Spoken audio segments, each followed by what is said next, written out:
sini saya akan menjelaskan dasar-dasar jaringan, membuat jaringan LAN, dan merakit komputer dan komponen-komponen komputer. Yang pertama ada jaringan LAN, Wide Area Network. Jaringan yang mencakup area yang sangat luas seperti negara atau benua, dan juga menghubungkan beberapa LAN dan MAN. Yang kedua ada jaringan MAN, Metropolitan Area Network. Jaringan yang mencakup area lebih luas dari LAN seperti kota atau wilayah perkotaan. Yang ketiga adalah Local Area Network. Jaringan yang mencakup area terbatas seperti rumah, sekolah, atau gedung. Yang keempat ada PAN, Personal Area Network. Jaringan yang mencakup area sangat kecil, biasanya dalam jangkauan satu orang, seperti menghubungkan perangkat di sekitar pengguna. Selanjutnya ada jenis perkabelan yang terbagi menjadi dua, yaitu cross dan strike. Pertama ada kabel strike, jenis kabel yang mempunyai warna yang sama kepada kedua ujungnya, untuk menghubungkan kedua kabel yang berbeda. Warnanya yaitu putih oranye-oranye, putih biru-hijau, putih hijau-biru, putih coklat-coklat. Sedangkan kabel cross mempunyai warna yang berbeda pada setiap ujungnya, tetapi berfungsi untuk menghubungkan perangkat yang sama. Warna pada ujung satu yaitu putih oranye-oranye, putih hijau-biru, putih biru-hijau, putih coklat-coklat. Selanjutnya juga ada jenis kabel. Jenis kabel terbagi menjadi dua. Yang pertama ada kabel UTP, Unsighted Twisted Pair.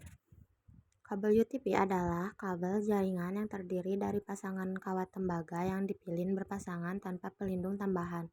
UTP merupakan kabel yang paling umum digunakan pada jaringan komputer seperti LAN. Kabel fiber optik adalah kabel yang terbuat dari serat kaca atau plastik halus yang digunakan untuk mentransmisikan data dalam bentuk cahaya. Kabel ini memiliki kecepatan transmisi yang sangat tinggi dan mampu mengirim data jarak jauh tanpa kehilangan sinyal yang signifikan. Dan ini bagian dalam kabel fiber optik. Yang pertama ada core, inti. Ini adalah bagian pusat kabel yang terbuat dari serat kaca atau plastik. Fungsinya sebagai jalur utama untuk merambatnya pulsa cahaya yang membawa data. Yang kedua ada cladding. Lapisan ini mengelilingi inti dan terbuat dari bahan dengan indeks yang lebih rendah. Fungsinya untuk memantulkan cahaya kembali ke inti, memastikan cahaya terus merambat di sepanjang kabel. Yang ketiga ada coating. Lapisan pelindung yang terbuat dari plastik elastis, fungsinya untuk melindungi inti dan cladding dari kerusakan fisik seperti tekukan atau kelembaban. Yang ketiga ada string member, bagian yang memberikan kekuatan tarik pada kabel, melindunginya dari regangan atau putus. Yang keempat ada outer jacket, lapisan terluar yang berfungsi sebagai pelindung keseluruhan kabel dari kerusakan lingkungan dan fisik. Setelah membahas dasar jaringan, selanjutnya mari kita simak video cara pembuatan jaringan LAN. Siapkan kabel LAN, tang kerimping, dan LAN tester. EJ45, kupas kulit luar kabel. Pisahkan kabel satu persatu lalu luruskan. Urutkan sesuai kabel strike, yaitu putih oranye-oranye, putih hijau-biru, putih biru-hijau, putih coklat-coklat. Lalu masukkan kabel yang sudah disusun ke dalam RJ45. Lalu kerimping hingga berbunyi klik. Setelah itu masukkan kabel ke LAN tester. Jika lampunya menyala sesuai urutan, berarti sudah berhasil. Selanjutnya, mari kita mengenal komponen-komponen komputer. Komponen pertama yaitu ada prosesor, yang berfungsi sebagai otak komputer yang mengelola data dan menjalankan instruksi dari program. Yang kedua ada motherboard, yaitu tempat semua komponen utama komputer terpasang dan saling terhubung. Yang ketiga ada RAM, tempat menyimpan data sementara saat komputer sedang digunakan agar proses berjalan cepat. Yang keempat ada hard disk, yang berfungsi untuk menyimpan data dan sistem operasi secara permanen.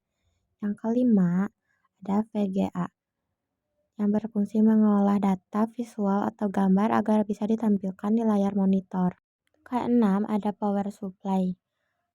yang berfungsi mengubah arus listrik dari PLN menjadi daya yang sesuai untuk menyalakan komponen komputer. Yang ketujuh, ada monitor, menampilkan hasil proses dari komputer dalam bentuk visual. 8. Ada keyboard dan mouse, alat input untuk memasukkan data dan mengendalikan sistem komputer. Terakhir, ada cooling system, yang berfungsi untuk mendinginkan CPU dan komponen lain agar tidak panas berlebihan. Terakhir, cara merakit komputer. Komponen yang perlu disiapkan. Pertama, ada motherboard, RAM, prosesor, SSD, heatsink atau fan, power supply, casing. Pertama, kita pasang RAM. Buka klik di slot RAM, sejajarkan RAM dengan slot dan tekan sampai terdengar klik. Selanjutnya, kita pasang prosesor ke motherboard. Angkat tuas, sejajarkan tanda segitiga pada prosesor dan soket, lalu tekan ke bawah dengan lembut. Pasang heatsink di atas prosesor. Pastikan thermal sudah ada, lalu tekan heatsink hingga terkunci dengan baik. Selanjutnya, pasang SSD. Masukkan ke slot yang tersedia dan kencangkan dengan bolt. Lalu kita pasang motherboard ke casing. Pastikan baut terpasang di tempatnya agar motherboard tidak bergerak. Hubungkan semua kabel power ke motherboard, kabel SATA, SSD, dan lainnya. Pastikan semua koneksi kuat. Selesai. Lalu pasang penutup casing kembali.